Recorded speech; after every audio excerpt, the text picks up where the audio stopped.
Hey all, Matt here with Bobcat Bonsai. Today I'm running out of light super fast, so lucky for you, you don't have to listen to me talk a lot today.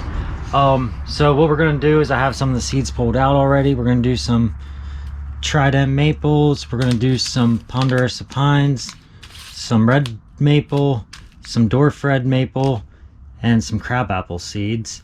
I have everything sorted out and labeled already just to speed things along. I have one for the crab apples, red maples, dwarf red maples, trident maples, and ponderosa pines. So the plan is I'm going to do about half of these seeds now. I'm going to put them into the soil, sow them in. I'm going to let them sit out over winter, and come spring, well, not come spring, come late spring, we'll figure out exactly how many are going to germinate and grow this way. I know there's a quick way that you can drop them in water, see which ones sink, but a lot of seed companies tell you to wait up to 48 hours after you put them into the water, and that's a great point because I've had some that I soak and I'll pull the ones out that drop right away. I plant them, they grow. I'll let it sit 12 hours, start pulling them out, plant them, they grow. Let them sit up to 48 hours, plant them, they grow. The ones that are floating after 48 hours, they normally don't grow. I've tried anyway, because eventually they are going to get waterlogged and sink, yes. So that I do understand.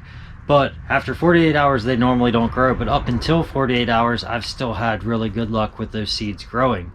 So that's pretty much the plan here. What I'm going to do now is I'm going to get soil laid out in all of these little planters real quick. Actually, scratch that. No, that's what I'm going to do. I'm going to get soil put out in all of these planters real quick, and then I will be right back with you. Alright, so now you can see all the pots are stacked in with their soil.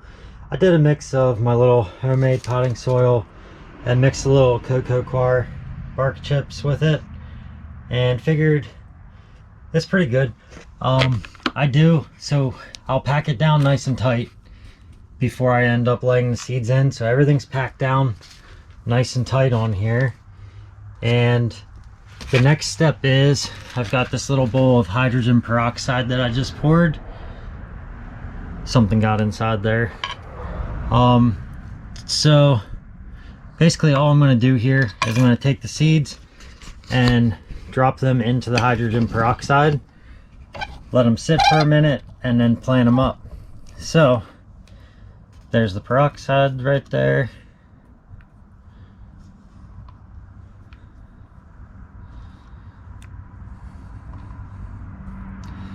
Alright, everything's into the peroxide.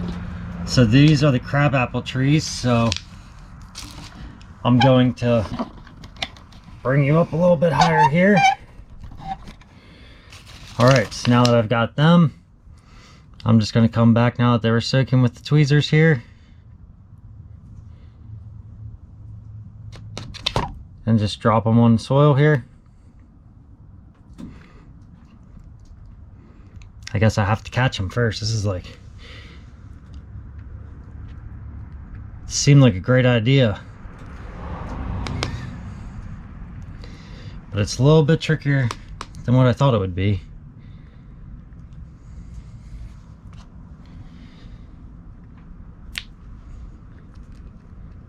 I squeezed a little too hard there at the last second. So that's 1, 2, 3, 4, 5. And 6. Alright, so we have the 6 crabapple tree seeds now in there. I'm now going to put the number 6 on the bottom here, because I will be comparing later when I do the cold stratification through the fridge and see the difference between how everything grows. So very, very light coating there. Very, very light. We've got that on there.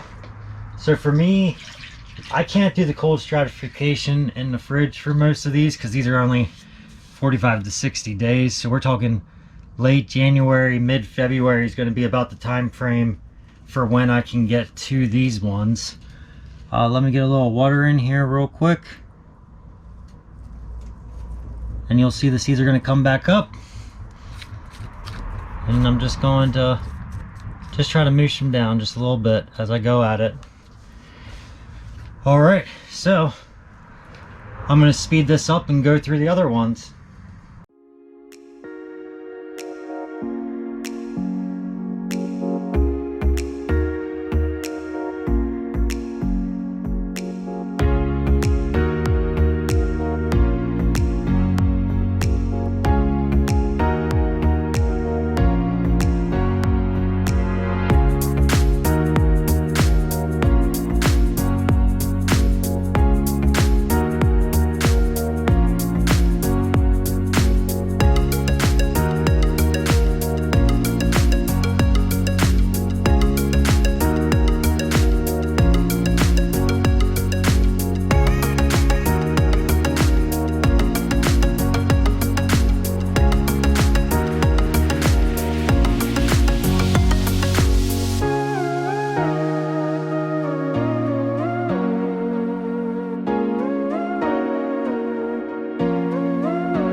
Alright, so that was a lot, and it got dark really quick, so hopefully this is all some half decent footage. I figure I'm going to talk to you for a little bit though. I'm going to cut some screen, literally window screen, and that's just going to be to put over top of the little pots here, just so that I don't lose some of my count from birds stealing my seeds. That would be quite unfortunate to have to call a count because of that. Let's see there. All right, that's good. So all I really did was I went through and I got everything soaked into the hydrogen peroxide. Then once I finished that, I moved them into the pots that they're going to be planted in, and then put a very, very, very light coating of soil over top of them. I know I'm not really looking at you as I'm doing this. I'm kind of all over the place, but I figure I'm just going to talk to you while I do it. And then maybe I'll put it in the video, and maybe I won't. But I probably will. Just because I feel like I didn't get to talk to you guys much this time. So this is going to be my talking opportunity. But yeah, come end of January, beginning of February, I'm going to be doing another video where I'm going to put the rest of these seeds into, lost my train of thought, into the fridge and cold stratifying them all that way. So that's going to be what happens there. Don't mind me as I just grab some extra little wire cuttings that I have laying over here.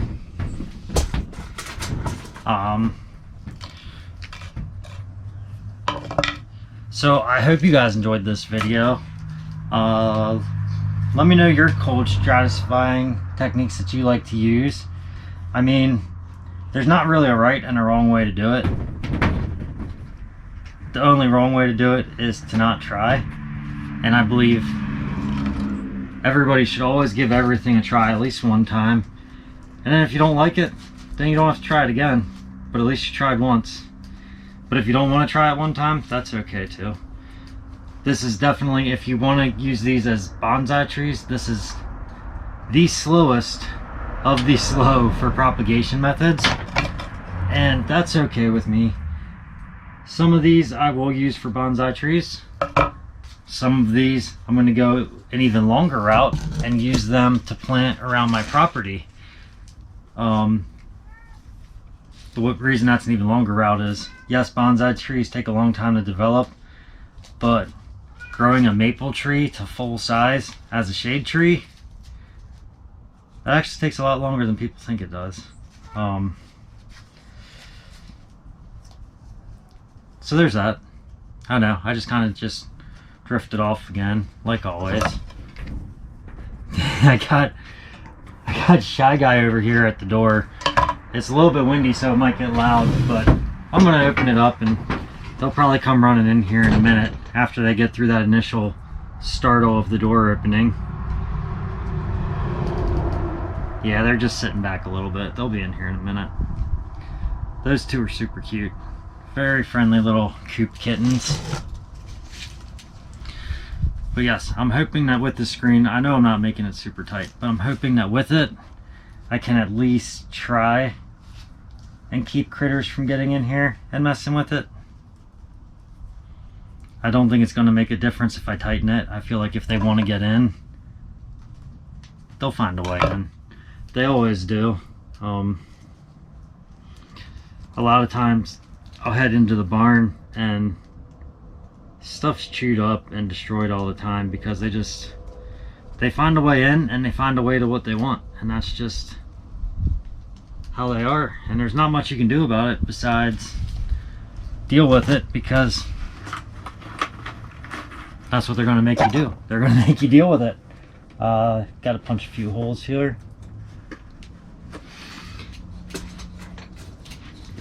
But all in all, please share your thoughts down in the comments below. Subscribing is extremely helpful for my channel, and it doesn't cost you anything.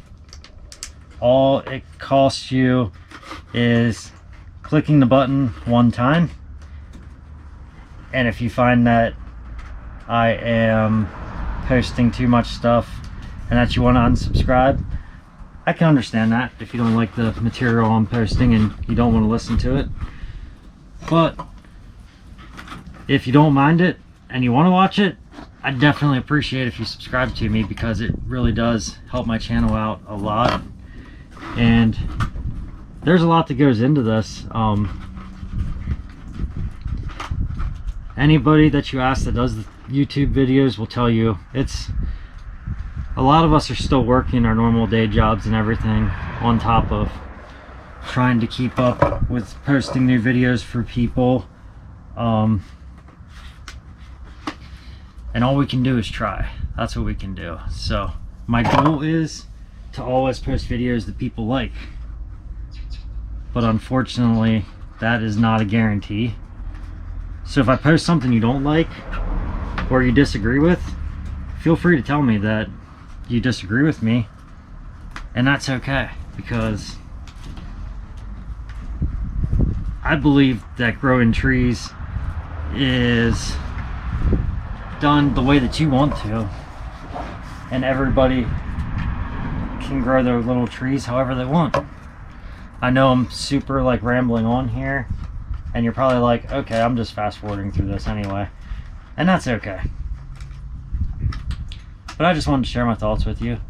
Even something I was talking to Tony about in the comments from Tony's Bonsai. A lot of people harp on traditional bonsai trees, and they need to be the specific Japanese trees, because that's what traditional bonsai trees are. But when you dig deeper into what a traditional bonsai tree is, a traditional bonsai tree is using a native tree to the Japanese culture, because that's not where bonsai was created. It was created in China, but that's where the main focus of bonsai came from then, was out of Japan, which is why the traditional trees are like that. My theory behind it is, use your native trees. Your native trees are still bonsai, whether they are a traditional Japanese tree or not. It doesn't matter. And I know that a lot of people will probably disagree with me on that, but that's okay. Hope you enjoyed this video. Please hit the thumbs up, subscribe to my channel, and hit the bell notifications if you want to be notified every time I release a new video. Thank you.